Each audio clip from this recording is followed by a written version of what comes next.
ఈరోజైతే గుడ్డు అట్టు అంటారండి, గుడ్డు ఆమ్లెట్ అని కూడా అంటారు దీన్ని. ముందుగా అయితే బాండీ పెట్టుకొని స్టవ్ వెలిగించుకొని ఆయిల్ వేసుకొని ఆనియన్స్, పచ్చిమిరపకాయలు, కరివేపాకు తీసుకోవాలండి. ఈ మూడింటిని బాగా ఫ్రై చేసుకోవాలి. మూత పెట్టుకొని బాగా దగ్గరకు మగ్గించుకోవాలండి. సాల్ట్ వేసుకుంటే త్వరగా మగ్గుతుంది కదా, అలాగే నేను సాల్ట్ అయితే వేసుకున్నాను. బాగా మగ్గిన తర్వాత అప్పుడు దీనికి ఎగ్స్ కొట్టుకోవాలండి. చూడండి, ఇలా బాగా కలుపుకోవాలి.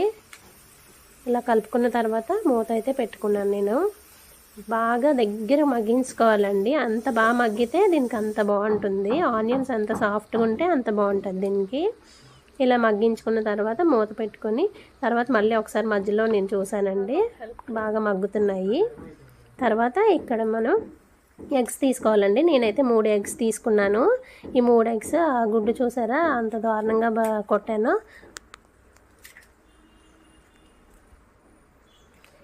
ఆ ఎగ్ ఎంత బాధపడి ఉంటుందో అది పెట్టిన తల్లి కదండి. అయితే ఎగ్స్ 3 ఎగ్స్ తీసుకున్నానండి. ఆ ఎగ్స్ని కూడా ఆనియన్స్ని బాగా అలా స్ప్రెడ్ చేసుకున్న తర్వాత ఎగ్స్ని మూడింటిని 3 చోట్లలాగా వేసుకోవాలండి. అక్కడొకటి అలా వేసుకున్నాను నేను. తర్వాత పసుపు, కారం కూడా అలా చల్లుకోవాలి. పసుపు ఆల్రెడీ ఉప్పు వేసుకున్నాం కదా, దీనికి పైన అలా స్ప్రింకిల్ చేసుకుంటే చాలు. ఉప్పు, పసుపు, కారము, అలాగే ధనియాల పొడి కూడా వేసుకోవాలి. చూడండి ఇలా ఉంటుంది. కారం వేసిన తర్వాత ఇలా బాగా మగ్గుతున్నప్పుడు ధనియాల పొడి వేసుకోవాలి. మూడిట్ల మీద అలా స్ప్రెడ్ చేసుకోండి, దాని మీద టేస్ట్ బాగుంటుంది. పచ్చి ధనియాల పొడి అండి అది. మూత పెట్టుకున్న తర్వాత మళ్ళీ ఓపెన్ చేసి చూశాను, ఇదిగోండి ఇలా ఉంది. ఇప్పుడు మనం ఇలా కట్ చేసుకోవాలి. 3 వేసాం కదా, ఈ మూడింటిని ఇలా కట్ చేసుకోవాలి. కట్ చేసుకొని దాన్ని ఫ్లిప్ చేసుకోవాలండి, బ్యాక్కి తిప్పుకోవాలి.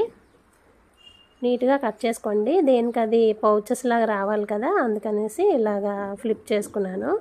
మధ్యలో ఒకసారి తీయాలండి, లేదంటే డార్క్ అయిపోతాయి ఆనియన్స్. ఇలా ఫ్లిప్ చేసుకోవాలి మధ్యలోని. ఈ విధంగా చేసుకోండి. మూడింటిని కూడా ఈ విధంగానే ఫ్లిప్ చేసుకోవాలి. మీకు నచ్చితే గరం మసాలా కూడా వేసుకోవచ్చండి. నేనైతే మసాలాలు ఏం వాడను. అలాగే అల్లం వెల్లుల్లి పేస్ట్ కూడా దీనికి బాగోదు.